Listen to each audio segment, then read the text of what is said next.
అందరికీ నమస్కారం. నేను మీ వంశీకృష్ణ. వార్తా కబుర్లకి స్వాగతం. ఈరోజు చాలా ఇంపార్టెంట్ టాపిక్ అండి. మన రాష్ట్రానికి చాలా గర్వమైనటువంటి అంటే గర్వకారణమైనటువంటి విషయం అని చెప్పవచ్చు. ఆంధ్రప్రదేశ్ ముఖ్యమంత్రి మన చంద్రబాబు నాయుడు గారిని చూసి చాలా మంది ఒక మాట అంటూ ఉంటారండి.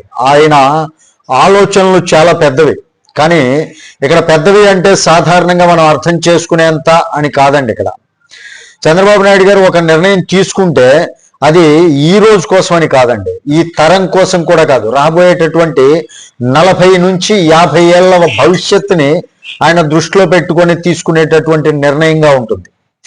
చాలా చూసాం మనం, అందుకే ఆయన్ని మనం విజనరీ లీడర్ అంటాం. కానీ దాన్ని అర్థం చేసుకోలేనటువంటి వాళ్ళు చాలా మంది ఉండొచ్చు కాక, కానీ ఆయన చేసేటటువంటి పనులన్నీ అలాగే ఉంటాయండి. మన సమాజం ఎక్కువగా తక్షణ అవసరాల దగ్గర ఆగిపోతుంది. దానివల్ల ఈరోజు ఏమి లాభం అండి, వాస్తవానికి ఈ పూటకి ఏమి ఉపయోగం దానివల్ల అనే ఆలోచనలే ఎక్కువగా ఉంటాయి. అయితే చంద్రబాబు నాయుడు గారి ఆలోచన మాత్రం అలా ఉండదండి. వాస్తవానికి చూస్తే ఆయన ప్రపంచ స్థాయిలో ఆంధ్రప్రదేశ్ ఎలా ఉండాలి, భవిష్యత్తులో పెరుగుతున్నటువంటి జనాభా, పరిశ్రమలు, అవసరాలు ఎలా ఉంటాయి అన్న కోణంలో ఆయన ఆలోచించేటటువంటి తీరు వావ్, నిజంగా వండర్ఫుల్ అండి. అందుకే చాలాసార్లు ఆయన విజన్ను ప్రజలు అప్పటికప్పుడు పూర్తిగా అర్థం చేసుకోలేనటువంటి పరిస్థితి, అర్థం చేసుకోలేరు కూడా.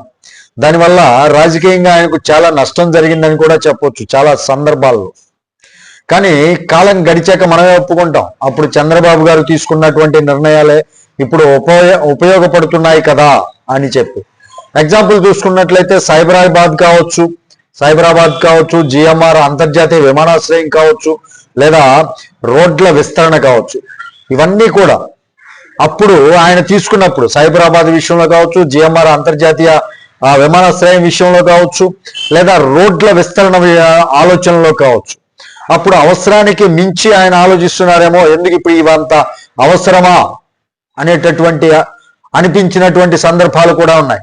కానీ ఈరోజు అదే అత్యవసరంగా మారింది.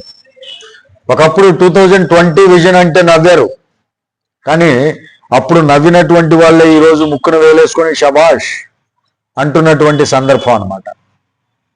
అంటే వాస్తవంగా చెప్పుకుంటే అప్పుడు అవసరానికి మించినవే, కానీ ఈరోజు అవే అత్యవసరంగా మారాయంటలో రియాలిటీ ఉంది కదా.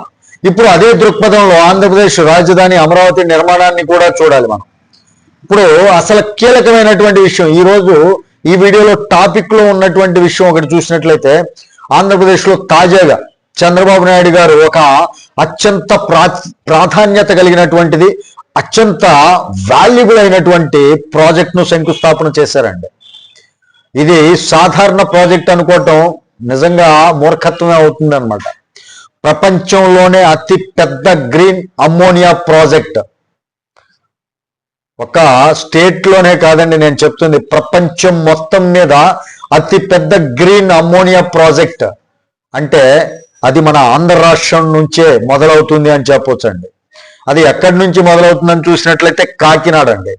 ఇప్పటి వరకు ప్రపంచంలో అతిపెద్ద గ్రీన్ అమ్మోనియా ప్లాంట్ ఎక్కడైనా ఉంది అంటే అది చైనాలో మాత్రమే ఉంది. అక్కడ సంవత్సరానికి సుమారు 3,20,000 టన్నుల ఉత్పత్తి జరుగుతుంది అనేది ఒక అంచనా ఉంది. కానీ కాకినాడలో నిర్మించబోయేటటువంటి ఈ ప్లాంట్ ఏదైతే ఉందో గ్రీన్ అమ్మోనియా ప్లాంట్, దీని యొక్క సామర్థ్యం చూస్తే అది చైనాలో ఉన్న ప్లాంట్ను కూడా చాలా రెట్లు మించిపోయి ఉందండి. అంటే చాలా అత్యధికం అనమాట. అంటే ఇప్పుడు ప్రపంచంలోనే ఉన్నటువంటి గ్రీన్ అమ్మోనియా తయారీ ప్లాంట్ ఏదైనా ఉంది అంటే అది మన ఆంధ్ర రాష్ట్రంలోనే ఉంది అని చెప్పుకోవటంలో చాలా గర్వించదగినటువంటి విషయం అనమాట. కానీ కాకినాడలో నిర్మించబోయేటటువంటి ప్లాంట్ అంటే మనం చైనాలో సుమారు సంవత్సరానికి 3,20,000 టన్నుల ఉత్పత్తి జరుగుతుందని చెప్పాం కదా. కానీ కాకినాడలో ఏదైతే ఈ గ్రీన్ అమ్మోనియా ప్లాంట్ ఉందో, ఈ అమ్మోనియా ప్లాంట్ సామర్థ్యం చూస్తే మాత్రం చాలా రెట్లు ఉందని చెప్పాం కదా. అది ఏడాదికి 15 లక్షల టన్నుల గ్రీన్ అమ్మోనియా ఉత్పత్తి జరుగుతుందండి. ఒక ఏడాదికి 15 లక్షల టన్నులు. చైనాలో 3,20,000 టన్నులే, కానీ ఇక్కడ 5 రెట్లు పెద్దదనమాట. ఈ ప్రాజెక్టుకు ముఖ్యమంత్రి చంద్రబాబు నాయుడు గారు, ఉప ముఖ్యమంత్రి పవన్ కళ్యాణ్ గారు కలిసి శంకుస్థాపన చేశారు నిన్న. అసలు ఈ ప్రాజెక్టు ఎందుకు అంత కీలకమని మనం చూసినట్లయితే, ఈ ప్లాంట్కి సంబంధించినటువంటి సంఖ్యలు అంటే చైనాలో ఉన్నటువంటి, అంటే ప్రపంచంలోనే ఎప్పటి వరకు చైనా గొప్పది అనుకున్నాం కదా, దానికన్నా దీని యొక్క స్థాయి చూసినట్లయితే ఇటు ఎలక్ట్రోలైజర్ సామర్థ్యం కావచ్చు, లేదా ఎంత పెట్టుబడి దాదాపు అవుతుంది అనేటటువంటి పెట్టుబడి అమౌంట్ చూసినా కావచ్చు, ఇవన్నీ మనం అంకెలకు సంబంధించి చూస్తే చాలా స్థాయి అర్థమవుతుంది. అంటే ఈ ప్రాజెక్ట్ యొక్క స్థాయి అర్థమవుతుంది అనమాట. సుమారు 950 మెగావాట్ల ఎలక్ట్రోలైజర్ సామర్థ్యం ఉన్నటువంటి ప్రాజెక్ట్ అండి ఇది. మొదటి దశలోనే 1000 కోట్ల పెట్టుబడి అవసరం దీనికి.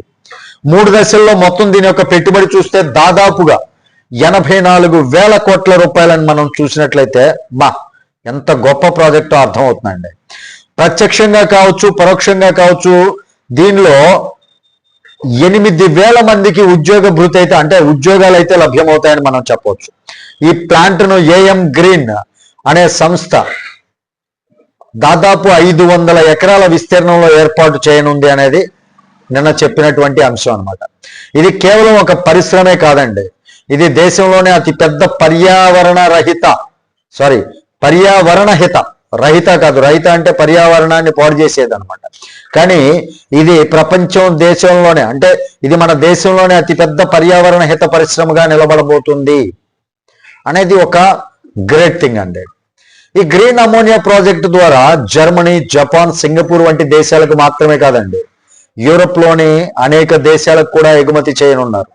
ఇక్కడ మరో కీలకమైనటువంటి అంశం ఉంది. ఈ ప్లాంట్ కాకినాడ పోర్టుకు కేవలం 1 కిలోమీటర్ దూరంలోనే ఉంది.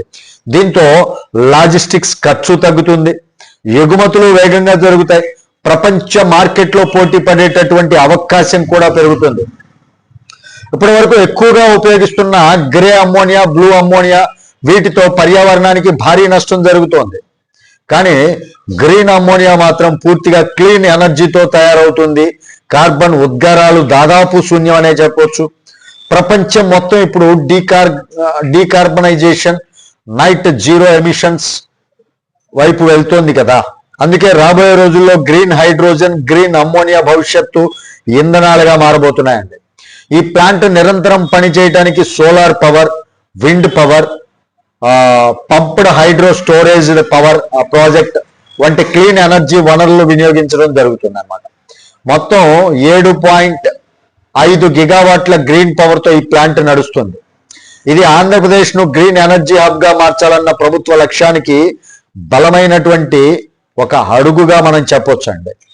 ఈ ప్రాజెక్టు కేవలం కాకినాడకే కాదు, ఆంధ్రప్రదేశ్ మొత్తం పారిశ్రామిక భవిష్యత్తుకు దిశ చూపించేటటువంటి ఒక ప్రాజెక్ట్ అన్నమాట. ఇది మరోసారి స్పష్టంగా చెబుతుంది, చంద్రబాబు నాయుడు గారి నిర్ణయాలు ఈ రోజు రాజకీయాల కోసం కాదు, రేపటి తరాల కోసం. కాలమే దీనికి సాక్ష్యం చెబుతోంది. దీనిపై మీ యొక్క మీరు ఏమనుకుంటున్నారు? చంద్రబాబు నాయుడు గారి విజన్ గురించి, చంద్రబాబు నాయుడు గారి ఆలోచనలు నిజంగా భవిష్యత్తు తరాల వారికి ఉపయోగపడతాయా? దీనిపైన మీ విలువైనటువంటి అభిప్రాయాన్ని కామెంట్ రూపంలో తెలియజేయండి. వీడియో నచ్చితే లైక్ చేయండి, ఛానల్కి సబ్స్క్రైబ్ చేసుకున్నాను కొంచెం సపోర్ట్ చేయండి. తిరిగి నెక్స్ట్ వీడియోతో మిమ్మల్ని మీట్ అవుతాను. అప్పటి వరకు జై హింద్.